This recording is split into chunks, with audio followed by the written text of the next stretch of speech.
ईशान्य मुंबईचे खासदार संजय दिना पाटील यांच्या वादग्रस्त वक्तव्यावरून राजकीय वर्तुळात वाद निर्माण झालाय। या प्रकरणी खासदार संजय राऊत यांनी मुंबई पोलीस आयुक्तांकडे पत्र पाठवत चौकशीची मागणी केली। त्यावर प्रतिक्रिया देताना संजय दिना पाटील यांनी आपल्या केलेल्या वक्तव्यावर ठाम असल्याचं सांगितलंय। मी जे बोललोय ते खुलेआम बोललो असून चौकशीला तयार आहे। मी सांगितलेल्या घटना माझ्या जन्माआधीच्या आहेत असं त्यांनी म्हटलं। तसंच आपल्यावर कोणतीही नाराजी नसून शिंदे साहेबांनी शाबासकी दिल्याचा दावाही त्यांनी केलाय। दरम्यान पत्रकार परिषदेदरम्यान पत्रकारांवर संताप व्यक्त करत त्यांनी शिवीगाळ केल्याचा आणि मारहाणीची धमकी दिल्याचा आरोप होत असून या घटनेची ही चर्चा सुरू आहे। काल तुमच्या विरोधात पत्र दिलंय, पोलिसांनी देऊ दे पत्र यार, दिलंय। देऊ दे ना। मी पत्र काय द्यायचं, मी खुलेआम बोललोय ना। जे कारवाई करायची पोलीस करतील ना। ज्या पद्धतीने या पत्रात उल्लेख केलाय की तुम्ही जे बोलला आहे त्याच्यावर कारवाई करा म्हणून, करू दे ना, होऊ दे ना।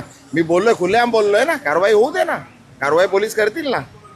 काय जर मी चूक केलं असेल कारवाई करतील पोलीस। त्यांचं म्हणणं दादागिरीची भाषा करू नये। कोण करतोय? मी पहिला गेली का? तर मी तर हात जोडतोय का बाबा तुम्ही माझ्या तोंडात कशाला घालताय सर? जरा सर राहू दे ना, बोलतोय, ऐकायला येतं ना। तुमच्या माईक सेन्सिटिव्ह आता तिथे ऐकलं ना तुम्ही, काय ऐकायचं ते ऐकून आलात ना तिकडे।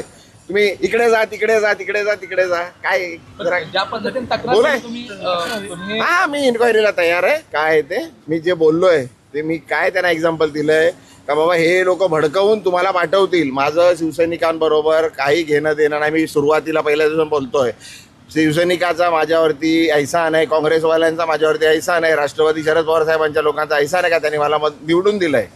हा, एकदा नाही, 3-3 वेळा निवडून दिलं ना। आमदार बनवलं, खासदार बनवलं, परत खासदार बनवलंय। हा, तर मला त्यांच्याबरोबर काही नाही। हे उगाच हे स्वतः येणार आहेत का सिक्युरिटी सोडून काय करायला? जे बोलतात आहे ना, मी कधी बोललो, कशावरती रिॲक्शन दिलं? तुम्ही काय कराल तर मी करू। मी कशाला जाणार आहे त्यांच्याकडे? मला काय पडलंय? आणि मी कशाला कोणाला हे करू? जेव्हा ते काय करतील तर आमची तयारी असणार ना बाबा। काय आम्ही काय ते येणार आणि आम्ही मार खायचा उगाच? अरे वा, मी सांगितलंय तुम्हाला, त्यांना येऊ दे। लीडर लोकांना जे बोलतात आहे ना त्यांना येऊ दे ना, त्यांची पण सिक्युरिटी सोडून येऊ दे ना। मला काय, मी सिक्युरिटी मागितलेली नाही बाबा, मला सिक्युरिटीची गरज नाही आहे। दरम्यान संजय दिना पाटील यांच्या या वक्तव्यानंतर राजकीय वातावरण आणखीन तापलं असून संजय राऊत यांनी केलेल्या चौकशीच्या मागणीमुळे हा वाद अधिकच चिघळण्याची शक्यता आहे। आता मुंबई पोलिसांकडून या प्रकरणात पुढे काय भूमिका घेतली जाते याकडे सर्वांचं लक्ष लागलं आहे। अशाच महत्त्वाच्या बातम्या बघण्यासाठी पाहत रहा आवाज इंडिया मराठी, शोध सत्याचा।